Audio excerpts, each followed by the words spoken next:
Hey Frankie, well, it's been a while. Sorry it's taken me so long. I've been super busy, which you know, because you were just here for my graduation. I'm officially done with the MSW program. I have my master's. Woo! So now I finally have some free time before I hopefully start a job that I'm applying to and, start in the working world. So I figured I'd do a response to your video finally. Um, I texted you right after it, but yeah, I just wanted to say again that I really appreciated how vulnerable and honest you were in it.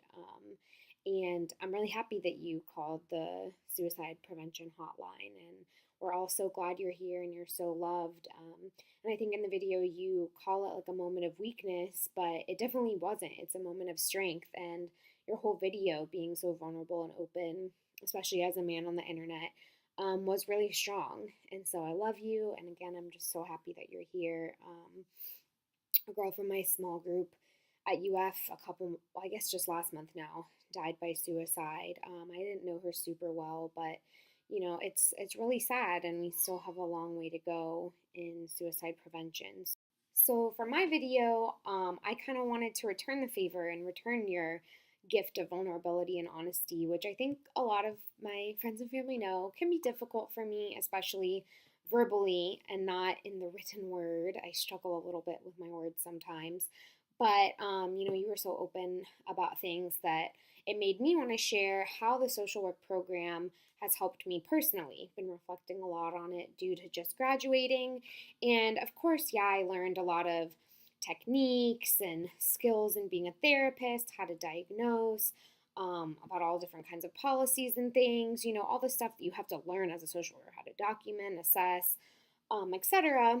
But it also, the program like really makes you challenge yourself and grow personally.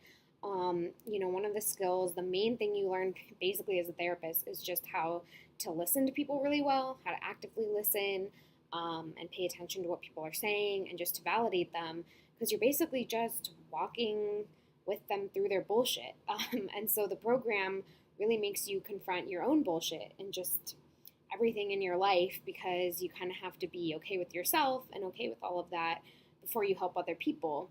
And so for me, I think just going into this program with what I had just gone through with Benji, and then coming out of kind of like the fundamentalist religion that I found myself falling into without really knowing in college, there was a lot that I was struggling with personally about loss and loss of faith and a lot of different stuff that I really got to process with the help of some awesome professors and just personal reflection. So, in light of what you shared, I thought I would share some of that, especially today. It's also the 6 month anniversary of David's passing, which I can't believe it's already been half a year. It doesn't feel like it at all.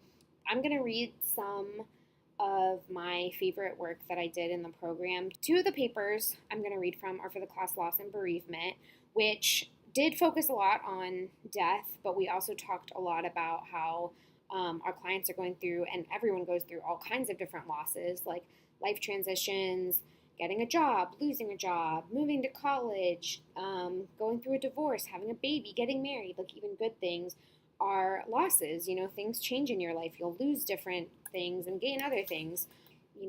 Everything is still about loss. So I feel like I gained a lot from those classes. So yeah, I'm going to read two papers, or parts of papers, and one kind of whole paper from Loss and Bereavement, and then a little snippet of the final presentation I did in Prague, because I learned a lot about loss and heavy events there, from going to Auschwitz and things like that. So yeah, I'll get more into it when I read the PowerPoint, but those are what I'm going to be reading from. Okay, so the first paper I'm going to be reading you is my personal awareness paper from Loss and Bereavement. So it was the first paper we ever had to write. We had to do a hand of loss, which was like talking about 5 of the biggest losses in your life, and basically just like what they were, how they affected you, how you coped, how you reflect on them now, and then the end was kind of all about like how you'll bring that together as a social worker, how your losses might affect how you would work with clients and things like that. So a lot of mine were like losing Nana and people younger in life, mom and dad getting divorced, moving away to college for the first time, and kind of talking about like my mental health struggles through all of that and how I started coping better eventually. But what I'm going to read you from was my loss I talked about when Benji died, and that was like my biggest loss. I was writing this fall of 2017, and he died in 2016, so it hadn't been very long. And so I just kind of want to set the stage for maybe a little more background than what you knew about what I went through during that. And then it kind of sets the stage for the next paper and me talking more about how I feel about death and faith and things like that. This is kind of the middle towards the end of the paper, and I say, the most recent loss I have experienced is also the one that I consider the most defining in my life. It's changed everything about me, including my religious beliefs and view of myself. My ex-boyfriend Benji and his girlfriend died in a car accident on May 12, 2016. I dated Benji during my junior and senior year of high school.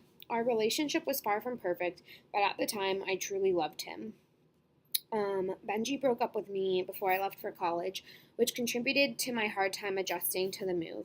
We saw each other occasionally over breaks because of our mutual friend group and exchanged a few words but never anything significant. By 2016, 2 years after we broke up, both of us were happily dating other people, and I felt over him enough to be looking forward to seeing him. I hoped that we would hang out with our mutual friends and that we would be able to be friendly with each other. Then Chris called me and told me he had terrible news. Benji died in a car accident. That summer, I experienced profound grief for the first time in my life.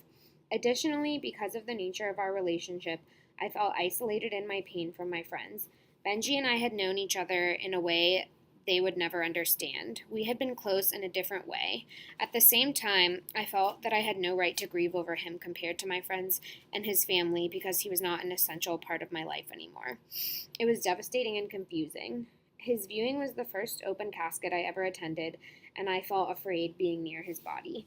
His death was the first time dying ever felt real or possible to me.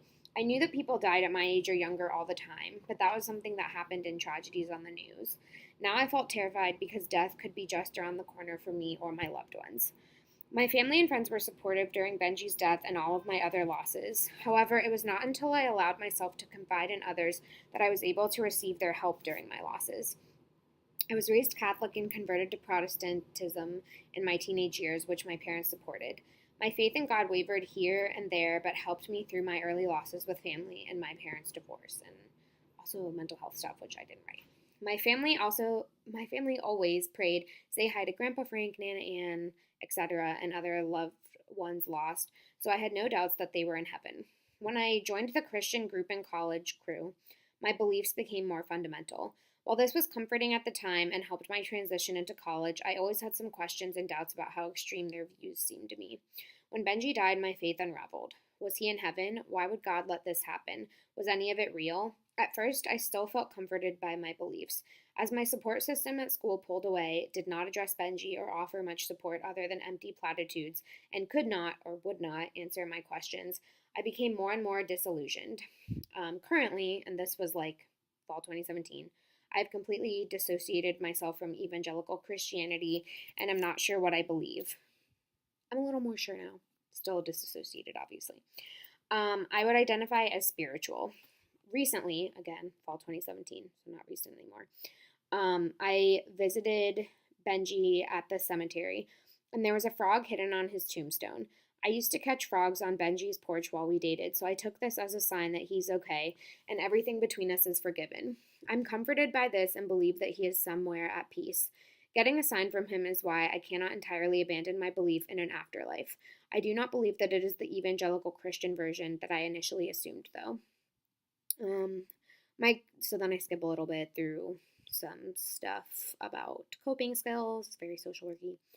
My current life choices are most affected by Benji's death and my resulting shift in spirituality. Kind of still true. Other stuff has affected it now, obviously. It's been a couple more years. I rely on and trust myself more and make decisions for myself, not based on other people's opinions of me. I no longer fear that I am sinning or will go to hell for choices I make, not believing the right thing or not converting others. I live my life trying to be kind to myself and others and striving to help other people. The losses in my life also contributed to my decision to become a helping professional. Once I recognized my mental health issues and was supported by therapists at different stages of my life, I knew that I wanted to help other people in the same way. So that was that paper. Sorry if this has been shaking terribly or moving. Kenobi was once again fucking with the computer and won't leave me alone. This next part's going to be a little longer because I'm going to read the whole paper. The paper is a reflection on a book that we had to read for loss and bereavement. The book is called Why Bad Things Happen to Good People by Harold Kushner. I'll link it in the description if you want to look into it. Harold Kushner is a rabbi, so he's Jewish. And this book came out a while ago now. It might have been the 90s or the 80s even. I don't know. It was a long time ago. And he wrote it when his son was diagnosed with a terminal illness. He was like 3 and I think I think he died when he was like a teenager. I'd have to look. It'll be in the description. But yeah, his son passed away. And so this is kind of just him. It's not really like a heavily theological book. He says it's not supposed to be. It's just kind of him like reflecting on loss and like being mad at God and just spiritual questions, but it is by a rabbi, so from a Jewish perspective. So it was really interesting for me to read, and I talk about it in the paper, kind of being in flux and not really having any like set beliefs of my own anymore, or just like questioning things.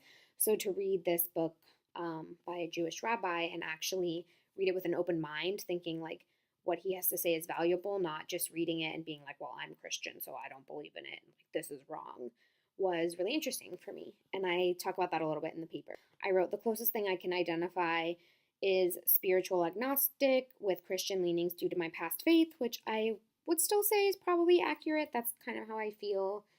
Probably more like agnostic than Christian, like at all right now. But yeah, culturally Christian, I guess, but spiritual agnostic. I don't know. So this is the whole book is me like there was questions about like what I believed personally, because this was loss and bereavement, so it was all about like death and dying. So it was asking like what you believed personally, and then like asking certain questions, responding to the book. But I feel like I do a pretty good job of like explaining.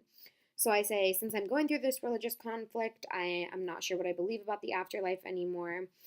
Previously, I firmly believed in the Christian conception of heaven and hell. As a Catholic child, this belief was mainly good people go to heaven, bad people go to hell. When I became more involved in the evangelical Christian community, my views changed to only people that believe in Jesus go to heaven, everyone else is a sinner, and God cannot be around them, so they go to hell. I always felt a little uneasy with that belief. Is Gandhi in hell? All of the Jewish people murdered in the Holocaust are in hell? Is it up to Christian missionaries to bring the truth to third world countries, or all of those people will go to hell? I could never fully believe in a loving God that would act this way. Now that I no longer believe in the faith that evangelical Christians espouse, I do not think that everyone that does not know Jesus goes to hell. I believe there is some afterlife, and I am inclined to believe it involves being reunited with loved ones in a place of perfect love and peace. My belief is mainly a gut feeling, a belief in the goodness of people and the goodness and justice of the universe and whatever God may be in charge of it. I do not know if I believe in hell or not because I have a hard time reconciling a loving God sending people to hell. But then I wonder, what about people like Hitler or serial killers? I don't want them in heaven. Then I struggle because how would that line be drawn between evil enough to go to hell, or like to just be destroyed or something, and virtuous enough to go to heaven? Does everyone get a second chance? Since I'm so on the fence about hell, sometimes I fall back into the fear that maybe my old beliefs were correct, and because I no longer believe the same way, I will go to hell. As I struggle to work through what I think, I am not 100% comforted by my beliefs about the afterlife because I have nagging doubts that I could be wrong. However, I'm usually at peace with my decisions and opinions and feel that I will be okay after death. And since writing this, so more than actually just about a year later, I am definitely more at peace. I don't really ever question myself anymore or I'm afraid. I definitely still am like, I don't really know what happens, but I'm pretty okay in that uncertainty, and I am not ever really scared about dying or think I'll go to hell or anything like that. I don't really know what will happen, if anything. That's more my one like question these days, like, oh, maybe there's just nothing, but still pretty strongly that there's some kind of afterlife and don't ever fear that I'm going to go to hell. Okay, so back to the paper. The idea that suffering is a punishment for bad behavior is an incorrect belief that is perpetuated in a mostly Protestant Christian society. So that was the question. He also proposes and talks that the idea that suffering is a punishment for bad behavior is incorrect, and so I agree with him. People struggle with the idea that some things are just random and happen outside of their control for no reason. The world is too vast for every bad thing that happens to be punishment for a person's specific behavior. Harold Kushner uses a plane crash as an example in When Bad Things Happen to Good People. If a plane crash kills hundreds of people, it is illogical to believe that all of them were handpicked to be on that specific plane at that exact time to die because they did something wrong. No one is perfect. Most people are living their lives in the best way they know how, trying to do the right thing and be loving to others. Innocent children suffer and die who have done nothing heinously wrong. Often it is easier for people to assume these tragedies must be punishment for wrongdoing because it gives them someone to blame, themselves, others, or God. But as Kushner also states, this blame and guilt are misguided and detrimental. It's hard for me to explain or argue against this question because my evangelical Christian background still whispers in the back of my mind, no one is innocent. Everyone is a sinner, unworthy of God, and that's why Jesus came and died, and people must believe in him or they will go to hell. The world and all the bad in it are a result of original sin, and everyone must suffer in it. I do not think that that is true anymore. As Kushner states, I would rather choose to believe in a loving God who sides with the sufferer but is not all-powerful than with an all-powerful God who causes innocent people to suffer for his will. My belief on whether or not everything happens for a reason is also conflicted as I work through my issues with faith. Another question, does everything happen for a reason or not? I used to believe that everything did happen for a reason and was all part of God's will. It was easy and comforting to believe that God had a plan for everything, and even the bad parts of life were serving some grand, greater purpose. I felt this personally in my own life, as I have been fortunate to have a loving family, to do well in school, to get into all the universities I wanted, and to be successful at most of my endeavors. Even the bad things that happened in my life taught me life lessons. However, now I see that a lot of the good things that have happened to me are a result of my privilege, having been born white and in an upper middle class family. Nowadays, I'm more inclined to think of this fortune as luck than as God's will. After experiencing the death of my ex-boyfriend, even though I have worked through it and learned from it, I struggle to see it as part of any plan. I think things are mostly random, leaning more toward Kushner's view of chance and coincidence in the universe than events happening for a reason. There is too much senseless violence and suffering of innocent people, especially children, for it to be happening for a controlled reason. Then I say I still shift back and forth and wrestle with my opinions. I don't ever really think about this that much anymore either. I do kind of all think things are happening randomly. I still kind of believe, I don't know, I feel like definitely that there's more to the world than just what's literally happening. Like, I feel in some sense like a spiritual background or just something else. But yeah, I don't know that I think everything is happening 100% for a reason. I think things just happen. But I don't know. I guess I am still wrestling with my opinion. So then I say, understanding mortality is what separates humans from the animal world. I think that was like a question. Everyone knows that they will die, which gives them purpose and spurs them on to accomplish what they want to do in life. If the human race were immortal, there would be no motivation to do anything, nothing to hope for or try to change. The world would have far less meaning. Since humans know they have a limited amount of time on Earth, each day takes on far more significant meaning. Time spent with loved ones becomes more important, and goals are set that must be achieved before someone's final day when there is a limit to your life. Focusing on how to respond to a tragedy rather than why it happened is vital when working with clients experiencing loss. So this is like a social worky part. It is important because the tragedy has already occurred. The outcome cannot be changed. No amount of dwelling on why something happened will bring a person back from the dead. Obsessing over why or how something happened is not a healthy way to deal with a situation. When my ex-boyfriend died, I was consumed with finding out as many details as I could about the car accident. I felt this compelling need to know precisely how he died. I was only able to start processing my grief more when I accepted that knowing as much as possible would not bring him back or change how upset I felt. The desire to know exactly why a tragedy occurred is just as detrimental because there is no satisfying answer. It will not change anything. A healthier response is to work through how they can handle the loss, what it means for their life now, what the person meant to them, and how they will incorporate the loss as they move forward. A person's response to loss is in their control and something they can take action to work through, unlike how or why questions. I enjoyed Why Bad Things Happen to Good People by Harold Kushner very much.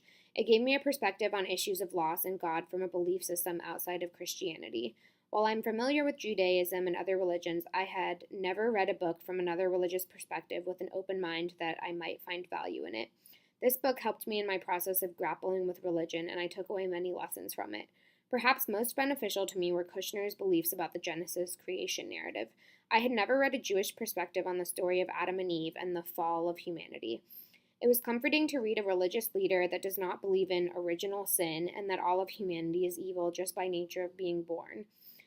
Kushner's view challenged my thinking that maybe humans do deserve when bad things happen because all are born sinners, and helped me articulate why that is not true. His perspective that the fall of Adam and Eve was them becoming human and aware of their mortality and suffering rather than just animals was fascinating.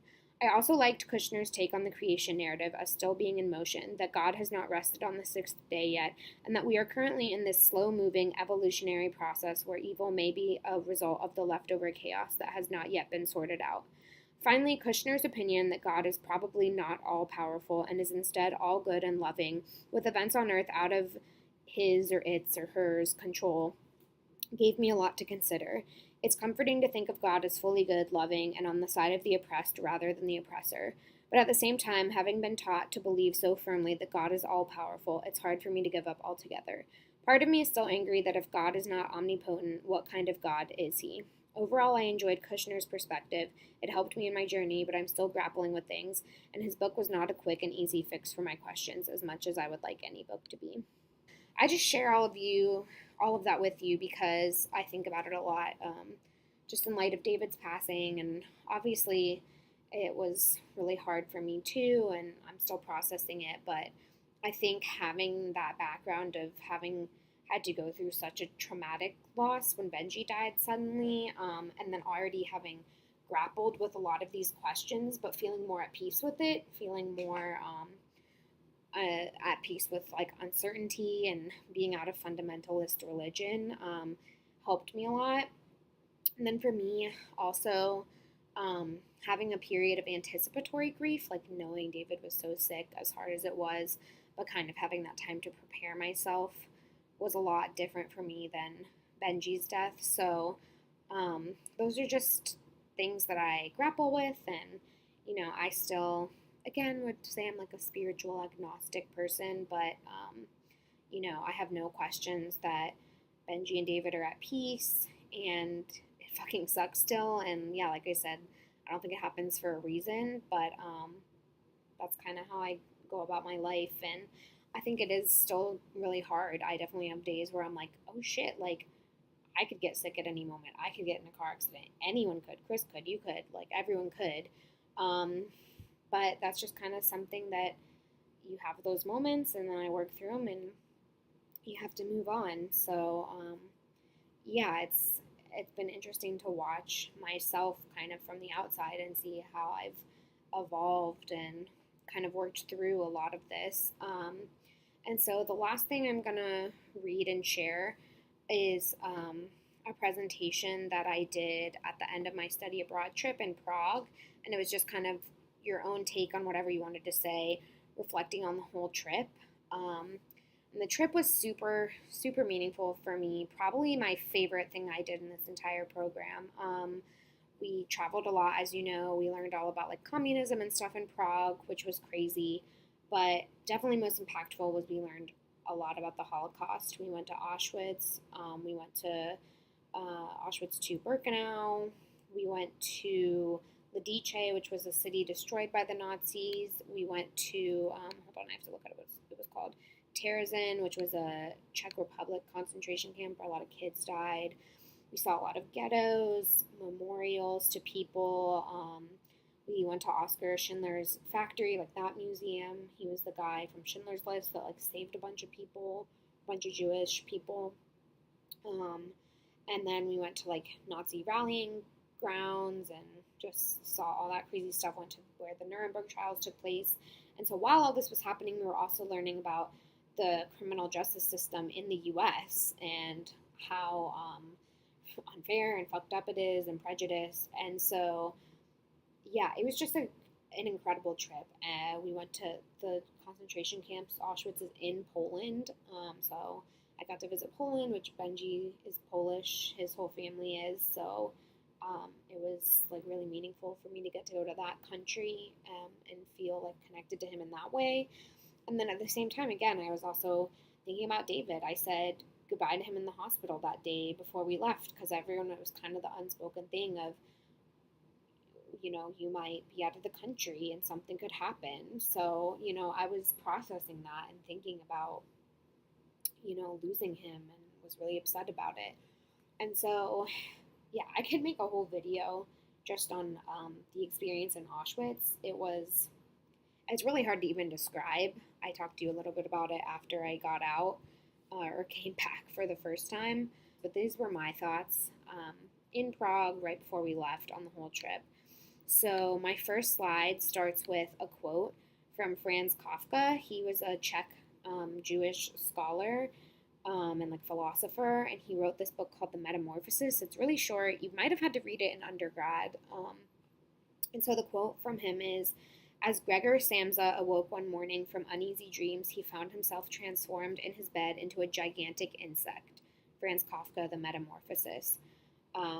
So then my commentary is, Franz Kafka, a Jewish writer from Prague, is known for his absurdist philosophy that all of life is meaningless. While I don't 100% agree with his philosophy, I do see some of the meaninglessness and shocking absurdity of life. Like Gregor Samsa, one day waking up transformed into a giant bug, after a slow buildup, one day Jews woke up in a concentration camp. One day people in Eastern Europe woke up under communism. One day an innocent black man in the US woke up on death row. While all of these things had reasons and context behind them, hateful acts and systemic prejudice by other people, to me they are shocking and without meaning, just like one day waking up turned into a bug would be. As social workers, we will face horrible and seemingly meaningless situations that our clients are experiencing. Especially in hospice work, people are dealing with grief and loss, and the one thing they want to know is why. How do I answer that question?